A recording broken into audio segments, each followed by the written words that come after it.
睇翻第一集嗰條片嘅時候咧，就話係原本今年嘅聖誕有得睇嘅，咁啊好有效率啦。我哋11月咧就已經有得睇啦。意思咧就係要為咗避開 Zootopia 同埋阿凡達嘅。咁今集又能唔能夠獲取我呢啲凡夫俗子嘅芳心呢？咁啊，翻嚟話俾你知。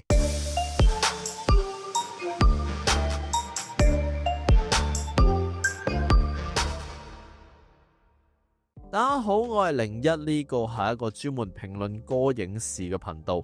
我哋頻道呢會定期推介劇集啦，或者電影影片嘅。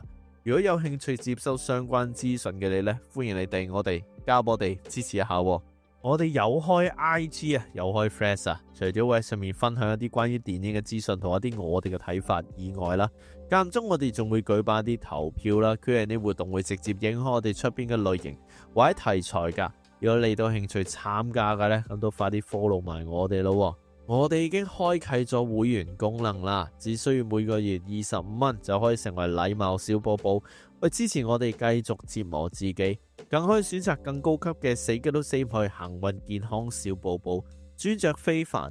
我哋每個月最少都會有4條嘅會員專屬影片噶，想支持我哋嘅你呢，都快啲加入成為小寶寶咯。今日要講嘅電影呢，就係《魔法壞女巫》第2部《Wicked for Good》。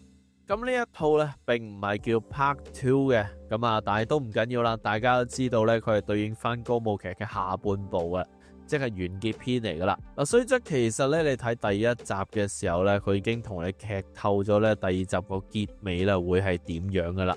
但只係咧，你都要知道咧，佢係點樣發生嘅，同埋發生咗之後咁係點樣呢？同埋佢可以點樣融合綠野仙蹤成個主角團隊，即係桃樂絲成隊人入去個故事嗰度呢？雖然你可能覺得我錯重點啦，但係坦白講呢，我係最期待呢一部分嘅，但亦都冇辜負你嘅期望啦，我係失望嘅。點解呢？有少少劇透咯。如果你介意呢，我建議你睇完套戲呢，翻嚟再聽我哋點樣講嘅。如果你睇完唔介意，準備好呢，咁我哋可以開始啦。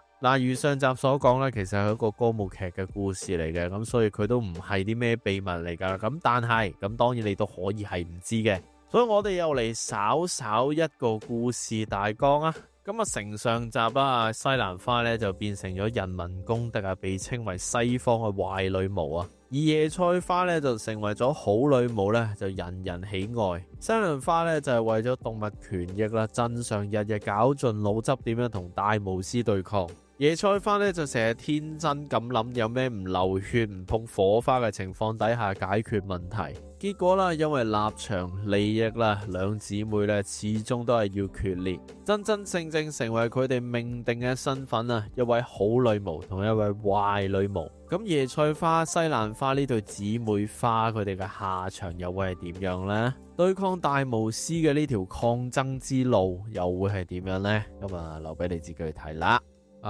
最老土嘅問題先啦。使唔使睇咗上一集先睇今集噶？係要嘅，係非常地需要嘅。可以話佢係完全冇考慮到，如果你冇睇上一集的話呢係點算嘅。所以如果假設你冇睇上一集又想睇今集嘅話呢，咁你要花啲時間做少少功課先啦。而我呢係覺得上一集呢係比今集好噶，而我嘅前提呢仍然係我對呢個舞台劇呢完全係不認識嘅。咁有咩原因呢？第一呢，作為一個歌舞片啊，我覺得呢一集呢比上一集嘅歌曲呢係更少嘅，即係唱歌啦或者用歌聲去交代劇情嘅部分呢係比第一集少咗嘅。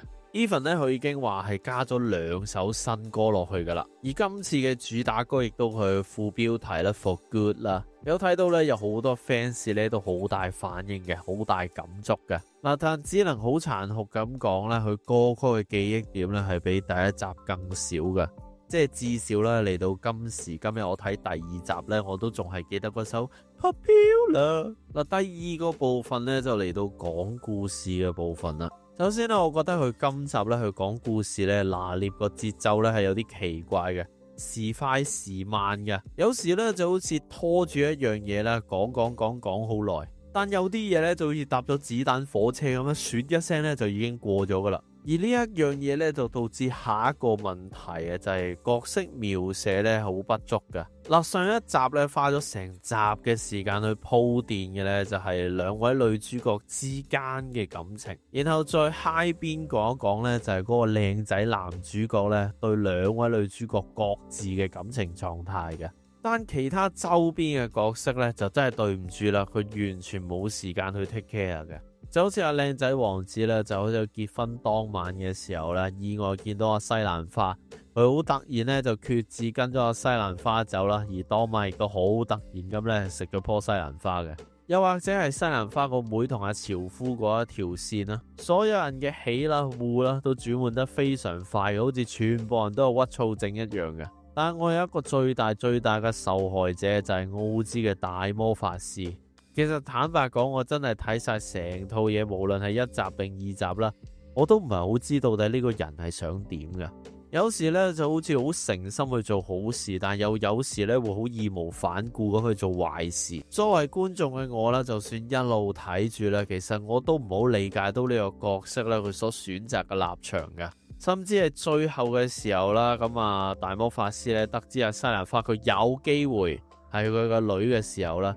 我唔明白其實佢個狀態係諗緊啲乜嘢㗎，即係其實未必一定係你㗎，你咁肯定係得你一個人投標，同埋佢係一個咁浪子咁心無歸根嘅一個角色，邊個係佢個女點樣害死咗佢？我唔係好理解點解佢會在乎啊。咁角色係負責推動劇情㗎嘛，所以當角色嘅狀態描寫得咁含糊嘅時候呢，咁劇情呢自然都唔會推進得好嘅。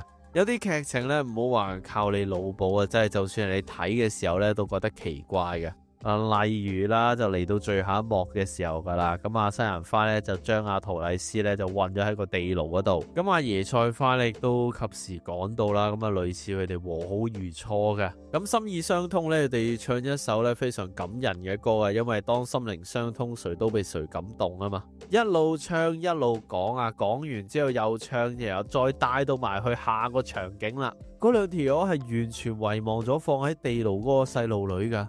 但奇妙在呢，嗰個細路女咧又自己走翻出嚟嘅，即係我知實有人走出嚟喺度話，喂，呢套歌舞片嚟噶，你點會同佢講邏輯噶？即係我嗰度睇咧呢啲電影呢，就係一首歌同你交代某啲劇情啦，或者背景啦，然後到真係推進故事呢，帶動你嘅情緒啦，同埋角色故事呢，一齊去下首歌嘅場景噶。的確唱歌係好緊要嘅，但係觀眾嘅理解啦同情緒都好重要噶嘛。即係如果可以剪得晒全部古仔走嘅話，咁即係其實我哋睇緊連環播嘅 MV 嘅啫。嗱，例如咧又係最後嗰幕戲啦，咁啊話說綠野仙蹤團隊咧已經差不多去到西蘭花屋企嗰度咧，要剿滅佢噶啦，要報仇嘅。原本咧，西蘭花同阿椰菜花講咧，我係都要做壞女巫啊！你吹得我脹咩？但就喺呢個時候啦，咁阿馬騮咧就拎住咗原本係屬於個靚仔王子嘅一塊布咧，就俾阿西蘭花睇嘅。咁塊布係點樣啦？上面係咪有咩信息呢？咁我哋觀眾係睇唔到嘅。咁但總之咧，係阿西蘭花睇完之後咧，佢即刻就話投降嘅，亦都將阿椰菜花帶到去一間睇到外邊情況嘅房裏面咧度玩枯木前飯嘅。咁啊睇到最後當然知道啦，咁啊王子就變咗嗰個咧聲稱係冇腦嘅稻草人嘅。咁係咪就係王子通風報信同夾計同佢上演一場炸死嘅戲呢？然後再計劃同佢私奔呢？嗱，我唔知係估嘅啫，但係我好肯定咧，就係當下睇到咧，佢收到塊布即刻話投降咧，係好拗頭嘅。但最後咧要計奇怪咧，我覺得點都唔夠綠野仙蹤個添人奇怪嘅。嗱，原著係咁講嘅，咁就話西方女巫個妹咧就係東方女巫嚟嘅，咁你喺劇情嗰度都見到佢自己提呢一點嘅。咁阿圖麗斯係點樣嚟嘅咧？就話有陣怪風咧就捲起咗佢間屋，咁啊將佢帶到過嚟奧茲嘅國家嘅。而嗰間屋咧降落嗰下咧咁啱就砸死咗東方女巫，而佢順手咧就 M 走埋人哋對鞋嘅。咁因為佢想翻屋企啦，咁啊去請教下大魔法師啊點翻屋企噶。咁啊沿路撞到冇腦嘅稻草人啦，冇心嘅鐵皮人啦，冇膽嘅獅子啦。咁啊大魔法師咧就叫佢哋去搞掂啊西方女巫，咁其他我都會滿足你噶啦。咁當阿圖麗斯真係懟冧咗西方女巫之後呢，佢翻到去發現啊，魔法師嚟真係冇魔法嘅，但係之後嗰啲唔重要噶啦。但係咧喺我角度呢，其實綠野仙蹤呢一 team 人呢，喺呢個故事裏面呢，佢個份量呢，其實都舉足輕重嘅，而亦都可以令個故事呢變得更加有趣啊！但我唔知原著係咪就係咁啦，但係喺電影嘅時候睇呢，呢一班人呢係俾人 cut 到呢非常碎，亦都冇頭冇尾嘅。陶洛斯個樣呢由頭到尾都冇 show 過嘅，對白呢亦都一隻手就數得晒噶啦。鐵皮人呢相信已經係最多對白嘅人嚟噶啦，甚至佢係有歌唱嘅。佢原本呢就係阿妹呢沉咗船嗰個攣毛仔嚟噶。咁因為一個意外啦，佢就變咗做鐵皮人，咁啊將呢個意外咧歸咎咗落去西方女巫身上。結果佢揸住個斧頭咧，就好似想要殺死丁啦個仆街嘅氣勢一樣啦，要斬死呢個西方嘅女巫。嗰隻驚青嘅獅子咧，就係上集嗰隻獅子仔嚟嘅。稻草人去到最後騷樣，你先知道啦，佢係阿王子嚟噶。你唔知佢哋四個點樣相遇啦，唔知點解佢哋戇居居走去揾咗大魔法師啦。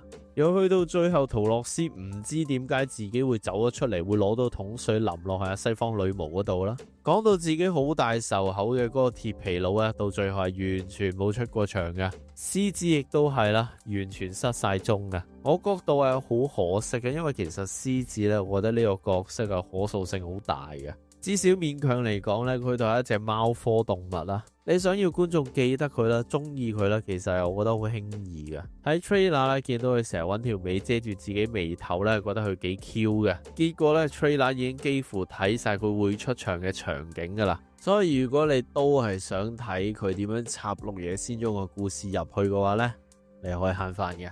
最後我真係想講，楊紫瓊唱歌真係好難聽，好難聽啊！我可唔可以掟佢落山啊？同我一樣啊，都係覺得成套戲最開心嘅呢，就係見到佢個妹俾間屋揼死嘅你呢。歡迎 CLS、comment like 同埋 subscribe 我哋嘅 channel。做齊晒上三樣嘢話俾你知，我而家諗起男主角突然間除衫食西蘭花真係好恐怖啊！咁我去 Superfans 課金或者做會員去支持一下我哋呢一個 channel 仔，亦都多謝所有會員嘅支持，特別係一班死機都死唔去嘅幸運健康小寶寶，你哋嘅支持呢係我哋做片落去嘅動力嚟噶。我係01，希望下次可以再見到你啦，拜拜。